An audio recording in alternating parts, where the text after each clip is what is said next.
반갑습니다. 오늘은 사무엘하 1장 말씀을 함께 시작을 할게요.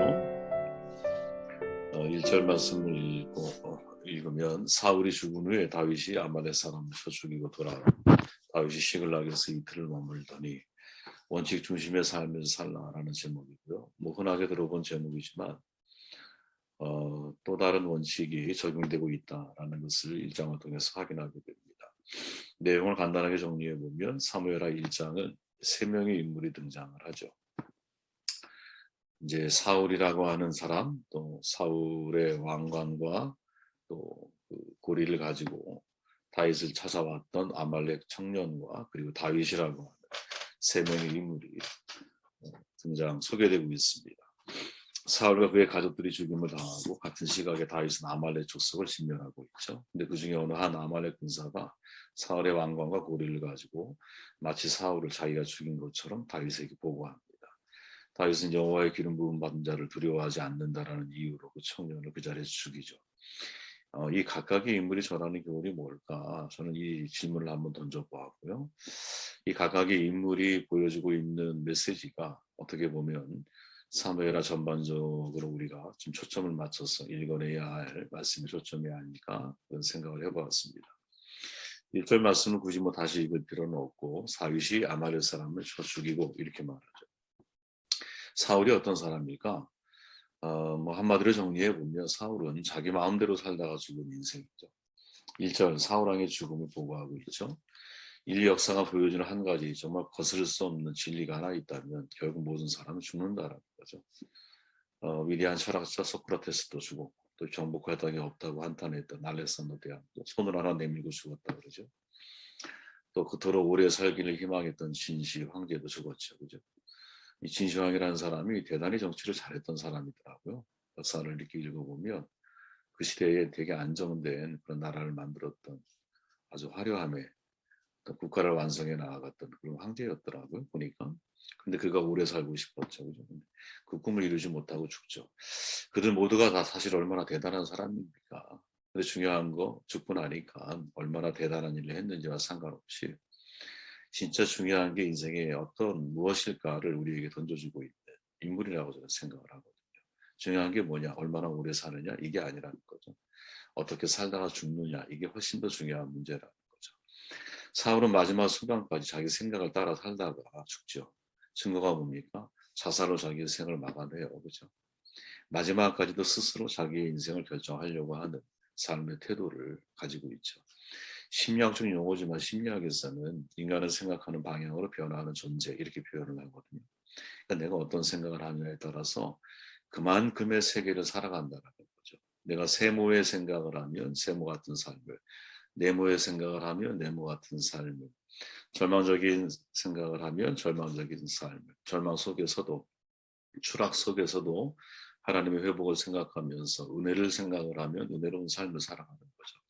사람이 생각하는 수준으로 생각하면 사람이 할 수 있는 삶을 살아갈 것이고 하나님의 말씀을 통해 우리에게 제시하시는 말씀의 수준으로 생각하면 하나님의 역사에 쓰임받는 사람으로 살아갈 수 있는 거죠. 사울은 과연 어떤 신앙이었을까? 지난번에 말씀드린 대로 한마디로 보면 인본주의적 신앙이거든요. 인본주의적 신앙, 신본주의적 신앙, 칼빈이 나눴던 이 신앙적인 개념은 되게 중요한 것이지만 사람들의 오해는 뭐냐면 인본주의 자체가 나쁜 것으로 인식을 한다는 거거든요. 저는 그렇게 생각하지는 않아요. 인본주의는 나쁜 게 아니라고 봐요. 우리가 사도 요한의 요한복음 1장 14절, 저는 요한복음에서 가장 인상적인 구절 하나를 꼽는다면 이 구절인데 이렇게 말하죠. 말씀이 육신이 되어 우리 가운데 거하심에 우리가 그의 영광을 보니 아버지의 독생자의 영광이요 우리와 지리가 충만하더라. 하나님의 말씀이 인간의 본성을 택하여 사람이 되셨다면 죄를 제외하고는 그리스도인들이 받아들일 수 있는 진정한 인본주의가 존재한다라고 우리는 생각할 수 있지 않겠어요, 그죠? 여러분 인간의 구원이라고 하는 것은 여러분 인간적인 모든 것을 내가 벗어버리는 것으로 얻는 것이 아니라고 저는 생각을 하거든요. 인간이 가지고 있는 지정이 아름다운 것들에 대한 사랑, 그 우정에 대한 갈망 얼마나 좋은 것들이에요. 인간적인 애정에 대한 욕구 이게 왜 나쁜 겁니까 여러분? 하나님이 주신 마음들인데 생존을 위해 살아가는 열정. 여러분 이거는 저는 되게 우리의 삶에 대한 동력을 부여할 수 있는 에너지라고 보거든요. 자아 실현을 위해 노력하는 헌신, 모두에게 다 있는 것들이잖아요. 거기에 또 한국 사람들은 널리 인간을 이롭게 하려고 하는 후익전심, 이런 기본적인 욕구들은 여러분 인간의 소중한 가치라고 저는 생각을 하거든요. 문제는 이러한 가치들을 소중히 여기고 지극히 인본주의적인 사실은 생각을 가지고 인간을 사랑하고 인간이 어떻게 하면 더 아름다운 세상을 만들어갈 수 있을까를 고민하는 것은 나쁜 게 아니에요. 근데 문제는 인본주의적 신앙의 문제라는 거죠. 그러니까 인본주의 신앙이라고 하는 것은 내가 하나님을 알지만 하나님이 아니라 인간이 내가 중심이 돼서 살아가는 삶을 가리키는 거거든요. 바로 그게 문제라는 거예요. 저는 여러분 하나님을 만나기 전과 후는 달라야 한다고 믿는 사람이에요. 하나님을 만나기 전에는 참 철저한 인본주의자로 살아가는 게 가장 인간다운 삶이 아니겠나 이런 생각이 들어요. 하나님 만나기 전. 그러나 하나님을 만난 이후에는 신본주의가 옳다고 저는 믿거든요. 왜? 하나님이 인간을 창조하셔서 만물의 척도를 만드신 분이 하나님이시기 때문에 우리가 이 땅을 살아가지만 마지막 나의 인생을 판단하시고 재판하실 분은 하나님이시기 때문에 내 인생의 무게감을 더하기 위해서는 인본주의, 철저한 인본주의자 정신을 가지고 살아가되 신본주의적 신앙인으로 살아가야 한다는 거죠. 달리 표현해 보면 구원 이후에는 인본주의를 소중히 여기되, 그죠? 아까 제가 말씀드렸던 소중한 가치들이 있잖아요. 사람을 사랑하는 것에 대한 소중한 가치들이 있잖아요. 하나님의 말씀이 육신이 돼서 오셨다니까요. 죄의 문제를 해결하기 위해서. 그 죄의 문제만 해결이 된다면 하나님의 형상이 회복되어져 있는 인간의 모습은 아름다운 존재라고 생각을 하거든요. 그래야 희망적인 세상을 보지 않겠어요. 그죠? 그러니까 구원 이후에는 적어도 인본주의를 소중히 여기는 신본주의적 신앙인이 되어야 한다는 거지, 인간성 없고 인본주의를 무시하고 내가 하나님 중심으로만 인생을 살아간다 해서 사람 없는 하나님과의 관계만을 생각하면 안 된다라는 거죠. 그 바로 기점에 사명이라고 하는 것이 매우 중요하게 등장하는 거예요. 사명 중심의 인간이 되어야 한다는 거지. 그죠? 사명 중심에. 사명 중심을 사명을 통해서 내가 사람을 사랑하는 통로로서 그 사명을 통해 사람들에게 접근하고 사람의 가치를 인정하고 우정을 베풀고 아름다운 것들을 내가 추구하고 내 따뜻한 애정을 상대에게 내가 전달하고 생존이 아니라 그 생존을 통해서 생명을 만들어가는 삶을 살아가려고 하고 자아를 실현하기 위해서 열심히 인생을 살아가야 돼. 이 모든 것들이 다 사명이라고 하는 것을 중심으로 해서 이루어져야 한다고 저는 믿는 거죠. 하나님이 사울을 세우신 목적이 뭡니까? 이미 사무엘을 통해 말했잖아요. 블레셋 손에서 이스라엘을 구원하는 것. 그런데 불행한 건 사울이 그 블레셋 손에 의해서 죽임을 당하잖아. 백성들이 죽잖아. 아들들이 죽잖아. 그죠? 사무엘을 만나기 전에는 여러분 자기 생각대로 사는 것이 사울에게 당연할 수 있어요. 그러나 적어도 사무엘을 만난 이후에 하나님을 만난 이후에 그의 인생에는 전환이 생겼잖아요. 내가 무엇을 위해 살아야 하는지를 알게 된 거야. 사무엘을 통해 그 명령이 주어졌어. 우리도 마찬가지라는 거죠. 여러분. 예수를 만나기 이전에는 우리에게서 인생의 중심이 나 중심으로 살아갈 수밖에 없다고 봐요. 그러나 예수를 만난 이후에는 인간을 사랑하되 사명을 통해 인간을 사랑하는 사람으로 우리가 변화되어야 한다는 거죠. 그죠? 그 사명을 알고 죽는 사울이 될 거냐 아니면 사명을 완성해 가면서 내가 하나님이 나의 삶을 이끌어가는 삶을 내가 살아갈 것이냐. 바울이 말하죠. 나의 달려갈 길, 주 예수께 받은 사명. 이것을 위해서는 생명조차도 내가 귀하게 여기지 않아. 저는 여러분 달려갈 길을 아는 사람이 행복하다고 믿어요. 내가 어디로 가야 할지를 아는 사람. 제가 좋아하는 사람인데 레리 보실이라고 하는 사람이 한 말 가운데서 그런 말이 있어요. 제대로 일을 하기 위해서는 중요한 일에만 집중해라. 참 맞는 말이죠. 우리의 인생 여러분. 솔로몬에게 주어진 저주가 뭘까요? 자기 마음대로 마음이 원하는 걸 금하지 않았을 때 모든 시간을 다 어떻게 낭비하게 되더라. 이런 거죠. 왜? 의미 없음으로 끝나버렸잖아. 의미 없음으로. 그죠? 두 번째 8절 말씀 읽어볼게요. 내게 이르되 너는 누구냐 하시기로 내가 그에게 대답하되 나는 아말렉 사람입니다. 그리고는 사울이 죽은 것을 알고, 그죠? 그를 죽이고 머리에 있는 왕관, 팔에 있는 고리를 벗겨서 내 주께 가져왔다. 이렇게 다윗에게 고백을 하죠. 아말렉 청년이에요. 이 사람은 어떤 인생을 살았을까요? 사람을 이용하며 살다가 죽은 인생이죠. 그냥 한마디로 딱 정리해보. 이제 막 아말렉 족속과 전쟁을 하고 돌아온 다윗, 그 이틀 사이 한 아말렉 청년이 찾아온 거예요. 자신이 사울 왕을 죽였다고 말을 해요. 사무엘상 31장에 의하면 사울은 자살로 생을 마감했잖아. 근데 아말렉 청년은 다윗이 이스라엘 왕이 될 것을 분명히 눈치채고 있었어. 그죠? 그러니까 자신이 사울 왕을 죽인 주인공이라고 소개를 해요. 이유가 뭘까요? 많은 재물과 높은 지위를 얻을 거라고 생각을 하는 거지. 왜? 사울 왕의 적이 다윗이었잖아. 그죠? 그러니까 다윗이 왕이 될 수 있는 기회이기 때문에 이 기회를 잘 잡으면 나는 성공하는 거야. 못 잡으면 나는 실패하는 거야. 근데 문제가 뭐냐? 자기 유익을 위해서 타인의 불행을 사용하고 있다라는 거지. 저는 이게 진짜 악한 짓이라고 생각해요. 솔로몬이 이런 말하죠. 이익을 탐하는 모든 자의 길도 다 이렇다. 그 이익이 그것의 소유자들의 생명을 앗아가게 될 거다. 참 무서운 말이죠, 여러분. 아말렉 청년은 여러분 자기 자신을 위해서 이익에 관심을 가졌고 그 이익을 위해서라면 여러분 죽은 자의 유품까지도 활용하는 인간이다. 그죠? 이 청년이 죽인 건 아니에요. 물론 그 전에 제가 말씀을 나눌 때 아말렉이라는 족속은 흩어져 있는 파편처럼 흩어져 있는 족속이기 때문에 너무 광범위하게 퍼져 있었고 그리고 아말렉의 특징은 이상하게 아주 비열한 거예요. 뒤에서 공격하고 물어뜯고 이런 사람. 사람 남자가 없을 때 가서 노인 약탈 이런 걸 다 하는 인간들인 거예요.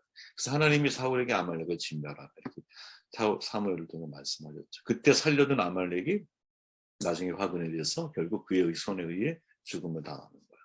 어떤 분이 이것이 육신이다 이렇게 표현하면서 내가 살려는 육신이 결국 나를 죽음에 이르게 만든다 이렇게 이야기를 하죠. 근데 어쨌든 이 아말렉 청년을 딱 놓고 보았을 때는 그런 생각이 드는 거예요. 야, 타인의 죽음까지도 자기의 이익의 도구로 삼을 수 있는 인간, 참 이 사람은 나쁜 사람이다. 이런 류의 범죄는 야, 이건 인간 이하의 생각이 아닌가 그런 생각이 들죠. 자기에만 이롭게 하고자 하면 반드시 남에게 피해를 주게 되므로 원망을 듣는 일이 많다. 이게 사실은 우리 동양인들의 사고에서는 이런 철학적인 사고가 서양에 못지않게 깊이 있는 내용들이 많잖아요. 공자의 논어에 나오는 말을 정의라고 하는 사람이 플러스 해석이고 제한은 한정적이잖아. 그죠? 한 사람이 많은 이익을 가지면 누군가 손해를 보잖아. 이게 지금 우리가 사는 세상이죠. 한 사람이 75소씩 가지고 있으면 얼마나 많은 절대 다수의 사람들이 빈곤하게 인생을 살아가겠어요. 그죠? 그 사회가 계속 반복되는 거죠. 분명 경제활동의 목적은 이윤 추구야. 그러나 경기도 사람이 하는 일이잖아요. 사람이 하는 일이기 때문에 인간관계를 떠나서는 살아갈 수 없는 거 아니야. 조화가 깨지면 안 되잖아. 조화가 깨지면 인간관계가 깨지고 인간관계가 깨지면 사회가 존립할 수 없잖아요. 인간 본래 이기적인 존재야. 문제는 이기적인 행동에도 여러분 정도가 있어야 되는데 그중에 어떤 사람들은 정도가 없다는 거지. 예. 그리고 대부분의 사람들이 사실은 이 정도를 자기 스스로 통제한다라는 게 어려운 거예요. 그래서 인간은 스스로 구원하는 게 어려운 거예요. 내 안의 욕망은 여러분 끊임없이 세포 분열을 하고 끊임없이 가지를 치고요. 끊임없이 나를 공격을 하거든요. 그렇게 모든 사람이 용납할 수 있는 도덕의 최저선이라는 게 있잖아요. 그게 정도라는 거예요. 이게 상식이고 이 상식을 성문화시키면 법이라고 말할 수 있는 거잖아요. 근데 사람의 욕심이 강하면 다른 사람에게 해를 입힐 뿐 아니라 법에 저촉되는 행위를 하죠. 그러면 법의 처벌을 피할 수가 없잖아.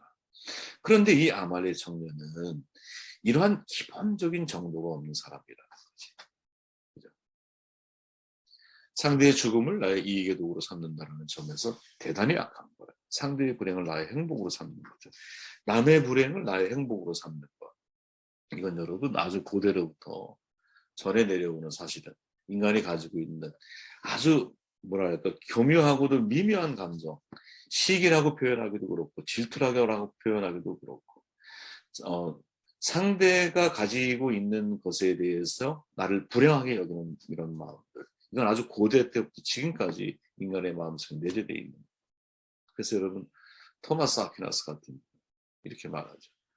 다른 사람의 행복을 슬퍼하는 것, 이게 시기다. 여기에서 남의 불행을 기뻐한다는 뜻을 포함하고 있다. 이렇게 말합니다. 남의 불행을 기뻐하는 감정. 현대 심리학에서는 여러분 들어보셨을 거예요. 샤론 프레이드라고 해서. 독일어거든요. 고통 샤렌, 기쁨 프로이데 이 두 말이 합쳐져서 상대의 고통을 즐긴다라는 말이에요. 쌤통의 심리학 들어보셨을 거예요. 그죠? 여기에 착안해서 만들어진 책이거든요. 단테의 신곡, 여러분 읽어보신 분 계시겠지만 시기에 사로잡히면 그저 친구가 기뻐하는 모습만 봐도 가슴이 쓰려온다고 말을 하잖아요. 신곡에 등장하는 시기심이 많은 사람, 내가 가지지 않은 것보다 상대가 가진 것을 의식하며 불편해하는 거거든요. 그러면서 말하기를 이 시기라고 하는 감정이 정말 매우 복잡하고 미묘한 부분이 있다고 이야기를 해요. 예. 그리고 이 미묘한 감정에 우리가 익숙해지면 여러분, 익숙해지고 이게 단단해지고 이게 내 안에서 고착이 딱 돼버리면 그때 내 마음 상태가 어떻게 되냐? 타인의 불행을 나의 이익까지 삼을 수 있는 사람으로 우리가 변질돼요. 여러분 그냥 보편적인 인성을 가지고 있는 사람이라면 남이 슬프면 슬퍼하거든요.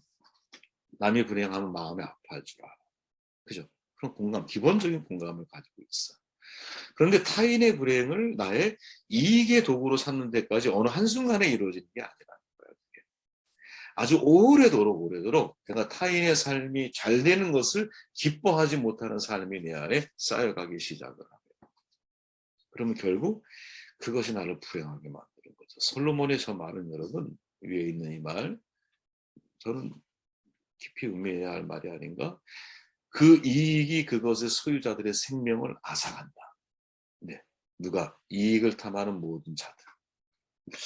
야, 이게 우리는 사실은 역사 속에서도 발견할 수 있는 중요한 모습이 아닌가 하는 생각을 해봅니다. 13절 말씀을 읽고 정돈할게요. 검은 글씨만 했습니다. 다윗이 그에게 이르되 내가 어찌하여 손을 들어 여호와의 기름 부은 받은 자 죽이기를 두려워하지 아니하였느냐. 다윗은 끝까지 원칙을 말하고 원칙 중심으로 자기의 삶을 살아가려고 결정을 하는 거죠. 그렇죠? 아말렉 청년의 말을 들었어요.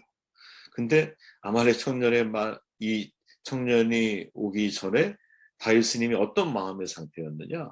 사울과 그의 아들 요나단 백성들의 죽음을 애도하며 자기 옷을 찢고 아침 저녁까지 슬퍼하며 금식을 해요.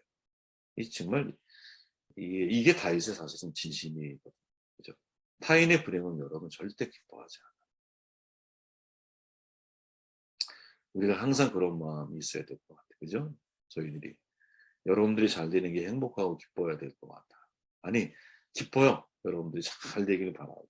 잘 되는 데서 내가 어떤 도움을 드릴 수 있을까? 항상 질문하게 되고. 함께하는 동안 내가 저분을 만나서 신앙의 진보를 이루었다. 이런 생각을 주기를 원하고 그런 관계가 되기를 원하거든요. 다윗에게는 그런 마음이 이게 예수의 마음인 거지. 그리고 사울을 죽였다고 말하는 아말렉 청년을 가차없이 죽였죠. 응? 자기 이익을 위해 다윗을 찾은 길이 죽음의 길이 되어버려. 근데 그때 이유가 뭐냐? 야, 네가 어찌하여 손을 들어서 여호와의 기름 부음 받은 자 죽이기를 두려워하지 아니하였느냐?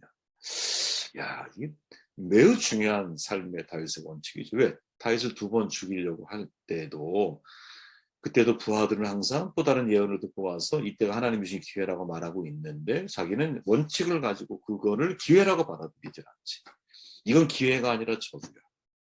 오히려 그렇게 받아들이죠. 그리고는 어떤 예언자가 말했다 할지라도 자기의 신앙의 양심과 중심을 가지고 선택하고 결정을 했어. 그게 원칙이었거든요.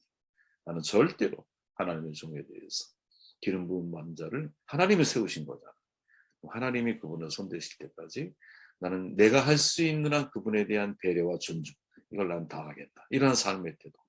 그러니 아말렉 청년이 이런 행동을 했을 때 얼마나 자신은 우라가 천불이 났겠어요. 마음속에서. 해쳐버리는 거지. 솔로몬의 말이 있죠. 솔로몬의. 사람의 길들이 주를 기쁘게 하면 그분께서 그의 원수들까지도 그와 화목하게 하시느니라. 저는 여러분 이 말씀을 마음속에 새겨야 되고 이 말씀이 관계의 리더십이라고 저는 중요하게 판단하고 있어요. 우리가 하나님을 기쁘게 할 때 주님이 모든 길에서 원수들까지도 선하게 인도하신다라는 원리야. 그러니까 원수를 주목하고 원수와 화목할지를 고민하기 전에 내가 하나님을 기쁘시게 하고 있는 어떤 게 하나님을 기쁘시게 할 수 있는 선택의 결정일까? 이거를 먼저 고민하셔야 된다라는 거죠. 유명한 말이죠, 여러분. 훌륭한 의사는 병을 치료하는데 위대한 의사는 환자를 치료한다. 이거 곱씹어 봐야 할 말이고 윌리엄 오슬로의 이 말이. 그러니까 훌륭함과 위대함의 차이가 뭐냐? 근원을 안다는 것이 근원. 병은 현상이잖아요. 그죠? 병보다 훨씬 더 중요한 것은 그 사람이잖아. 그죠? 그러니까 위대한 의사는 환자를 치료하는 거야, 환자. 그 환자의 내적인 내면의 질서가 회복이 돼야 사실은 외적인 삶의 태도가 바뀌는 거예요. 인간이 여러분 왜 구원이 필요해? 하나님의 구원이 인간 스스로 내적인 이기심을 통제할 수가 없어. 어떻게 해야 돼? 하나님의 은혜를 받아야 돼. 하나님의 풍요 심리가 나를 완전히 장악하셔야 돼요. 그 은혜에 대한 감각이 나를 다스리고 있어야 돼.